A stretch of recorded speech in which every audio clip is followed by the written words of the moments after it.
In a world where every YouTube channel is virtually the same, one channel stands above the rest. Comic Chat Authority. How you doing? It's me, Frank James Bailey. Thank you for tuning in to another Comic Chat Authority interview. Don't forget to like, share, and of course, subscribe to the channel as well.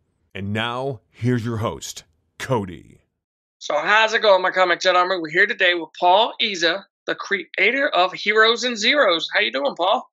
I'm doing great. Thanks for having me on. Yeah, man. Thank you for coming on. How long have you been making comics? Oh, this is my first one. So about 7 years. No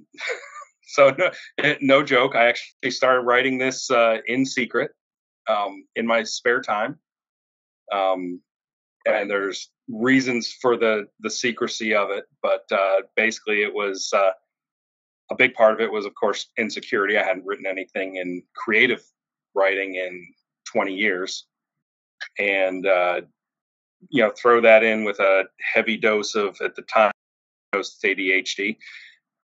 And I wanted to make sure I really wanted to start doing it. I had some stories I wanted to start telling again, but I wanted to make sure I was going to do it.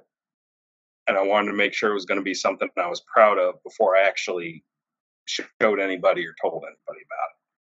Because the last thing you want to do is tell somebody, get them all excited, and then you're like, yeah, I'm kind of dropping off, or I kind of think this sucks and I'm not going to do it. Yeah. So who did you get to do the art for you? Artist on the series is Casey Quevedo, who, again, I've gotten to know fairly well over the last few years.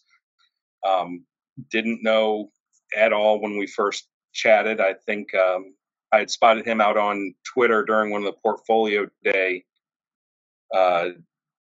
sessions. And at the time, of course, I had already been writing, and I said, I think it's about time for me to start, getting an artist for this, because I can't do that. And so I started looking out on some of the social media, and I'd seen some of the Portfolio Days, and I was like, well, I'm just going to make lists of people whose styles I like, who I think might be a good fit for this. And he was one of several I had reached out to, and a few of them I got to do some character designs for me. All the ones I worked with at that point were phenomenal, and gave me some great stuff. Just working with Casey, I think he just somehow he knew what was in my head, even though I didn't know what was in my head.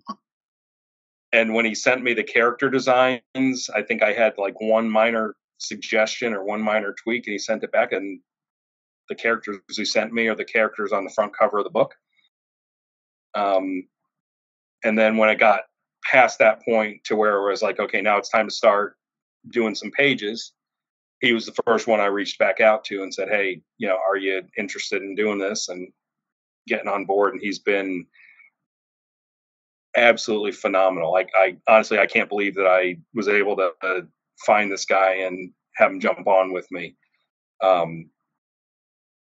But he's, the final book you see, it's as much him as me, if not more. Yeah, his art is awesome.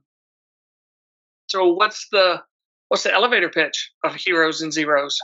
So the real elevator pitch is it's X-Men meets Scooby-Doo in the future.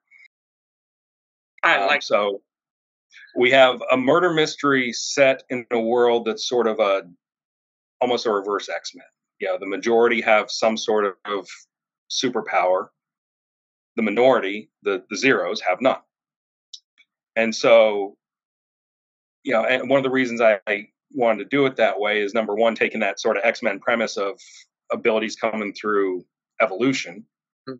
Well, what happens if that is the evolutionary path of humanity?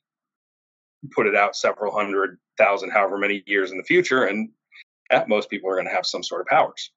And the other reason I wanted to do that is I thought it made it sort of an interesting problem.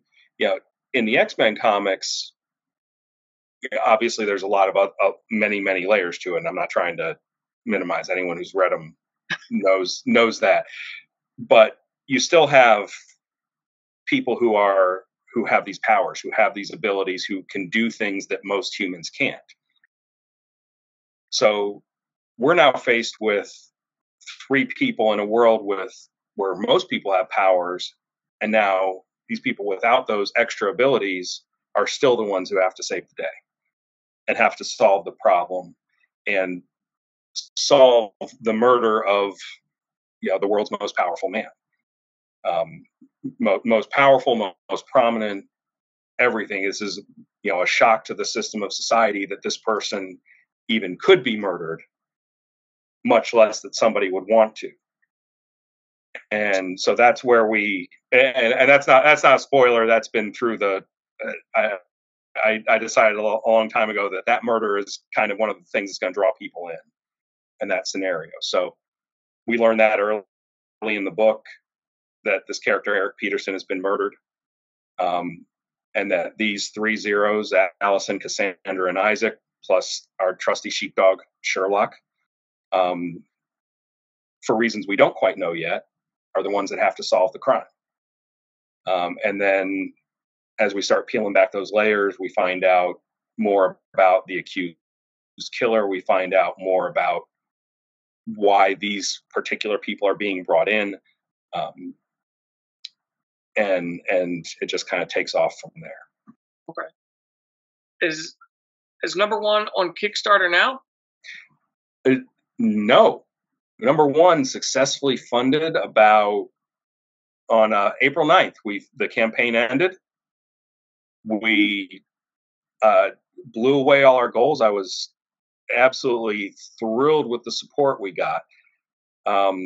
So what's happening now? Obviously, we're in fulfillment. We're working on fulfillment, getting those last pages done. Our final stretch goal was the Gail Simone bonus story. So we got the Gail Simone story locked up for that. Like, talk about a coup for somebody who's never written a comic before. With Walter Giovanni is doing the art for that, and Laura Martin on colors. So got a true superstar team on that little 2-page bonus story, which I'm still kind of giddy about. Once we've gotten everybody the rewards that they pledged for, I do plan to offer digital copies and whatever physical copies we still have available through my website, which is acorncomics.com. And I still haven't decided if I'm going to do a digital platform like comics.one or global comics or something like that. I'm leaning strongly towards something like that. I just don't know. Like a print on demand? Well, no, just for digital readers. Okay. Like people want to read on their iPad, on their Kindle, whatever. Just having a digital version out there for people that they can read. And then we're gonna, as soon as we're done with these last couple of pages that he's working on, Casey and I are gonna sit down and start working on some of the newer characters for book 2, some of the newer scenes for book 2. Start getting the early promotional stuff done for that, and then write in on the pages for the second book. So it's a 3-book series. All 3 are scripted. So it's, as far as I'm concerned, it's getting made come hell or high water at this point. But obviously, the more support we can get, either through the website or other channels, before we get to the Kickstarter, the quicker that can come, because people have to get paid. So, right. Congratulations on your first Kickstarter. Thank you. That was stressful, and I didn't have any idea what I was in for. But I had a lot of really, really good and really kind people sort of guiding me, giving me advice along the way when I was, listening. But I think it went about as well as it could possibly go for, again, somebody who's never written something before, I certainly look, being able to have Tom Rainey do a variant cover, being able to have a stretch goal that involved, at the time Gail was announced, we hadn't announced Walter or Laura before the campaign closed. But even just having those two names to help bring eyes towards us, I'm forever in their debt for being willing to go along with my, my silly little Kickstarter dream here. I'm looking at the Kickstarter now, and 126 backers. That is awesome. I was thrilled. And we had a few. We had some friends actually pushed really hard to get us over that last. Our last backer goal was at 125, and I know there are a few folks out there working diligently to make sure we hit that number. And that was something. The last goal was an additional print that Matt Triano is doing for us. And Matt, I'm not sure if you're familiar with. He's worked on Sherlock Holmes comics. He did a series called The Devilers for Dynamite, and just an absolutely fantastic artist, storyteller. And a good friend, somebody I've known for a while who, bless him, just kind of made a silly comment to him. He's like, "Hey man, if you need like a pinup or something, I can do something for him." Like, funny you should mention that. Right. Yeah. Yeah. I think you got over the hump. You made your first book successful Kickstarter, I think. Right. Yeah. Now I got this huge ego, and it's going to come crashing down as soon as that next book hits. Have you taken it to Comic-Cons yet? It's not even printed yet. That's right. Sorry. Yeah. So no, and truthfully, like I'm realistic enough about it. I'm thrilled with the audience we got and with the backers we got. And I know there were a bunch of other people who supported it in other ways and shared the links. And even if they couldn't back it, they were still very supportive of it. But I'm not sure there'd be enough value in me tabling at a con at this point in time. Okay. Possibly, I'm hoping maybe next year get one or two under my belt once I have the book printed. And now Casey, and he still has to get back to me on his schedule. He does a few shows every year, and for any that are that he does that are after we get the book printed, he's going to have copies there and more information as well. And I am going to be going to shows, not as a writer, but just as an attendee. And I've actually published that on the website as well, just in case anybody wants to connect while we're there. And they can hit me up and, talk comics, or just, grab a drink or grab a burger or something. Did you, have you been to MegaCon yet? I have been to MegaCon many times. Many times. In fact, that was my introduction into conventions. Nice. When I moved to Florida, and this is a little bit of a non-comics story. When I moved to Florida, I had already sort of been talking to my now wife through some sort of website that was up in 2009. And so, and a couple of weeks after I took the bar exam, we went on our first date. I think we saw each other every day for like 3 months after that, until she had to go out of town for a wedding. But it was, we were very quickly together. And one of the things that I had known just from chatting with her, was that she worked at MegaCon. She was involved with the show. Now, keep in mind, I was, as most of us have, I had some unusual relationships in the past.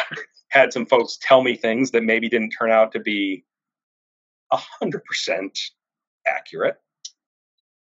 So she was telling me all about, oh yeah, I know everybody in comics. Starts listing off these names. These are my good friends. I'm like, okay, yeah, Yeah. and maybe, Yeah. I didn't know. I really didn't know her that well. We were chatting. She was fun. I enjoyed talking to her. Um, you know, and of course, my first MegaCon put any of those doubts to rest as she walks me around and people are just grabbing her to give her a hug and you know all that kind of Yeah. stuff. So from there on out, I ended up meeting all these people, and I wasn't the guy. I read comics growing up. I wasn't the guy who was religiously marking each one down, knew who wrote, drew, Right. etc. I like the characters. I like the stories.